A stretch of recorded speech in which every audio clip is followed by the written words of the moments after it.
రబ్బాని తెలుగు కథలు. అందరికీ నమస్కారం. ఈరోజు మనం తెలుసుకోబోతున్న స్టోరీ ప్రేమ పెళ్లి. అది ఒక అందమైన గ్రామము. ఆ గ్రామంలో శ్రీనివాసరావు సావిత్రి దంపతులు నివసించేవారు. శ్రీనివాసరావు గవర్నమెంట్ ఆఫీసులో క్లర్క్గా పనిచేసేవాడు. వారి ఏకైక కుమార్తె కమల. కమల ఉన్నత చదువులు పూర్తి చేసి పట్టణంలో సాఫ్ట్వేర్ కంపెనీలో జాబ్ చేసేది. అదే కంపెనీలో సుధీర్ జాబ్ చేసేవాడు. సుధీర్ అమ్మా నాన్నల పేర్లు రాఘవరావు, జానకి. వీరు తమ గ్రామంలోనే వ్యవసాయం చేసేవారు. కమల జాబ్ చేసే ఆఫీసులోనే వాసంతి అనే అమ్మాయి జాబ్ చేసేది. కమల, వాసంతి, సుధీర్ ముగ్గురు మంచి స్నేహితులు. కమల, సుధీర్ కాలేజీ రోజుల్లోనే ఒకరినొకరు ఇష్టపడతారు. పెళ్లి కూడా చేసుకోవాలని అనుకుంటారు.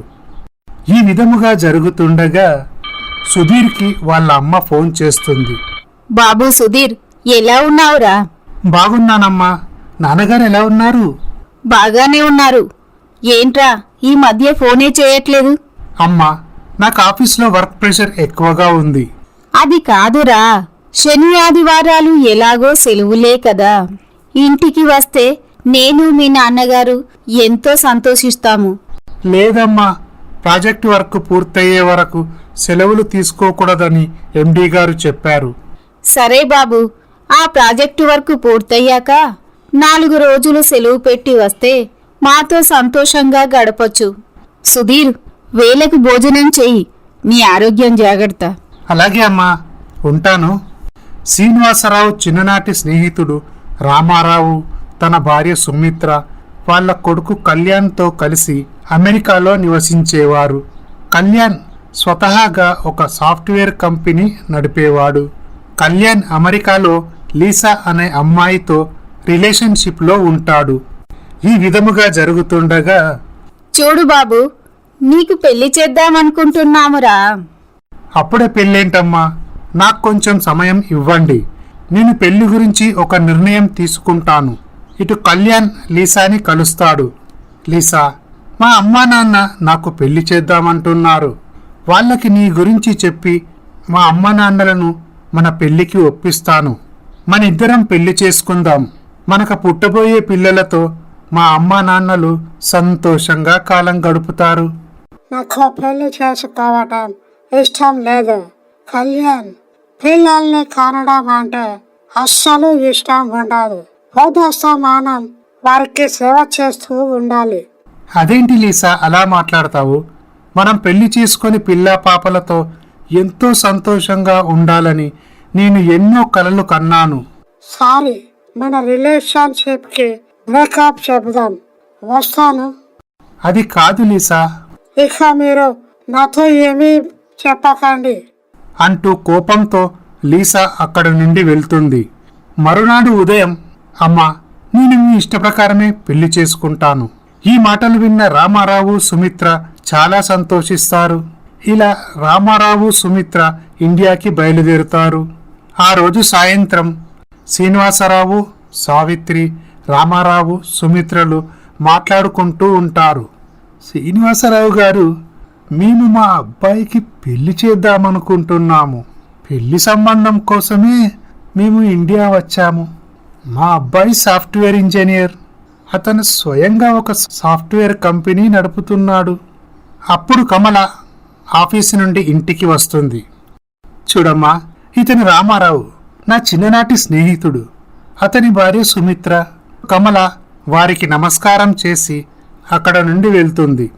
కమలను చూసిన రామారావు, సుమిత్ర కమల తమ కొడుక్కి ఈడు జోడు బాగా ఉంటుందని అనుకుంటారు. చదువుకున్న అమ్మాయి కావడంతో అమెరికాలో సులువుగా ఇమిడిపోతుంది అనుకుంటారు. శ్రీనివాసరావు గారు, మీతో ఒక మాట. మీరు ఏమీ అనుకోనంటే పర్వాలేదు, చెప్పండి రామారావు గారు. మీ అమ్మాయి మాకు బాగా నచ్చింది. ఇదిగోండి మా అబ్బాయి ఫోటో. మీ అమ్మాయికి మా అబ్బాయి నచ్చితే ముహూర్తాలు పెట్టుకుందాం. ఈ మాటలు విన్న శ్రీనివాసరావు, సావిత్రి చాలా సంతోషిస్తారు. ఇలా వారు కాసేపు మాట్లాడి అక్కడ నుండి వెళ్ళిపోతారు. ఆ రోజు రాత్రి అందరూ భోజనాలు చేశాక శ్రీనివాసరావు కూతురు కమలకి కళ్యాణ్ ఫోటో ఇస్తాడు.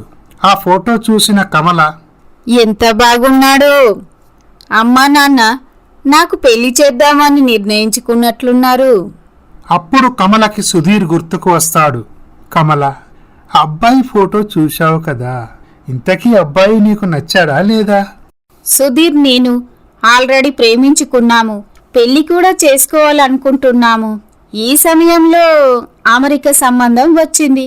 ఎప్పటి నుంచో నాకు అమెరికా చూడాలన్న కోరిక.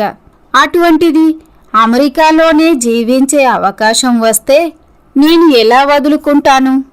కమల వెంటనే సమాధానం చెప్పలేక, నాకు కొంచెం సమయం కావాలి నాన్న, నేను ఆలోచించుకొని చెబుతాను.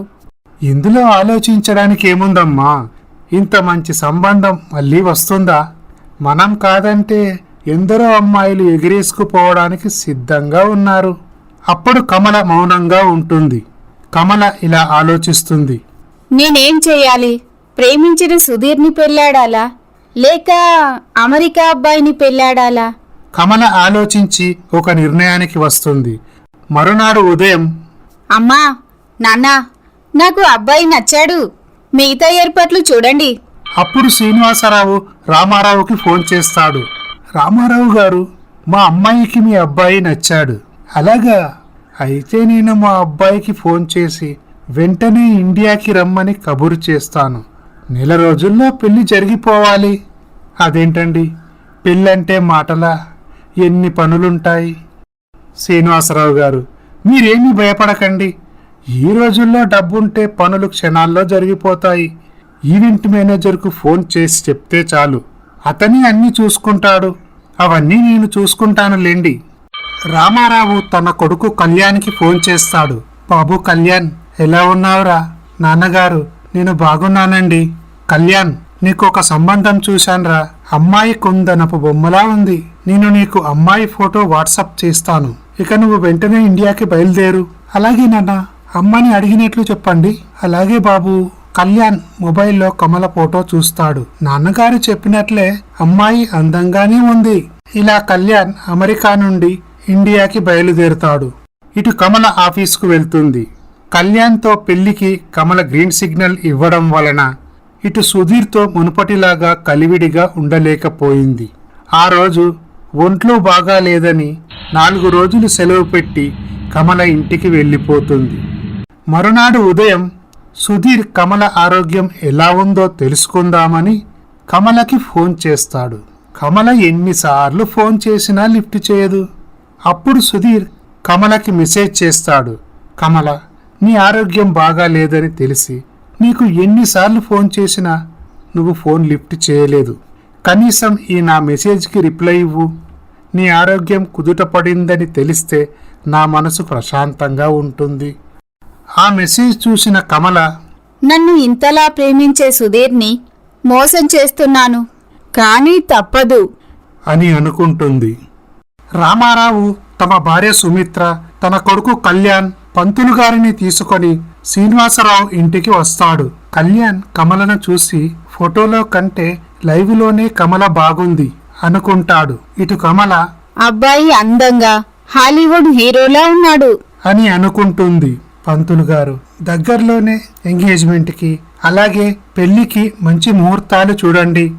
అప్పుడు పంతులు గారు కళ్యాణ్ కమలల జాతకం చూసి, శ్రీనివాసరావు గారు, అమ్మాయి అబ్బాయి జాతకంలో ఎటువంటి దోషము లేదు. ఎల్లుండి మంచి రోజు, మీరు ఎంగేజ్మెంట్ జరిపించవచ్చు. అలాగే 15 రోజుల తరువాత అనగా ఈ నెల 25వ తేదీన దివ్యమైన ముహూర్తం ఉంది. ఈ మాటలు విన్న శ్రీనివాసరావు సావిత్రి చాలా సంతోషిస్తారు. అయ్యా శ్రీనివాసరావు గారు, ఇక నాకు సెలవు ఇప్పించండి, ఉంటాను. పంతులు గారు అక్కడ నుండి వెళ్తాడు. మావయ్య గారు, నేను కమలతో కాసేపు మాట్లాడాలి. అలాగే బాబు. కమల, అబ్బాయిని మన లేన్లోకి తీసుకెళ్ళు. అప్పుడు కమల కళ్యాణ్ని తమ గార్డెన్లోకి తీసుకెళ్తుంది. హాయ్ అండి, నా పేరు కళ్యాణ్. మీరు చాలా అందంగా ఉన్నారు. మీరు ఫోటోలో కంటే లైవ్లోనే చాలా అందంగా కనిపిస్తున్నారు. థ్యాంక్స్ అండి, మీరు కూడా చాలా స్మార్ట్గా ఉన్నారు. కళ్యాణ్ గారు, నాకు లైఫ్లో ఒక్కసారైనా అమెరికా చూడాలన్నది నా కోరిక. అటువంటిది అమెరికాలో ఉండే ఇంటికే కోడలినవుతానని కలలో కూడా ఊహించలేదు. మీరు నా భాగస్వామిగా లభించడం నా అదృష్టం. పెళ్ళయ్యాక మిమ్మల్ని కంపెనీకి ఎండీ చేస్తాను. కంపెనీ వ్యవహారాలన్నీ మీరే చూసుకోవాలి. నేను మరొక కంపెనీ స్టార్ట్ చేస్తాను. అప్పుడు కమల చాలా సంతోషిస్తుంది. కళ్యాణ్, కమల తరచూ కలుస్తూ ఉండేవారు. కలిసి రెస్టారెంట్కి వెళ్ళేవారు, షాపింగ్ చేసేవారు. ఈ విధముగా జరుగుతుండగా కమల, కళ్యాణ్ల నిశ్చితార్థం జరుగుతుంది. ఇలా 4 రోజుల తరువాత కమల ఆఫీస్కు వెళ్తుంది. ఆ రోజు లంచ్ బ్రేక్లో సుధీర్, మీతో మాట్లాడాలి. ఈ రోజు సాయంత్రం పార్కులో కలుద్దాం. ఇంతకీ కమల సుధీర్తో ఏం చెబుతుందో తరువాయి భాగంలో చూద్దాం. ఈ స్టోరీ కనుక మీకు నచ్చినట్లయితే మా ఛానల్ని సబ్స్క్రైబ్ చేసుకోండి, లైక్ చేయండి, షేర్ చేయండి, కమెంట్ చేయండి. Thank you for watching.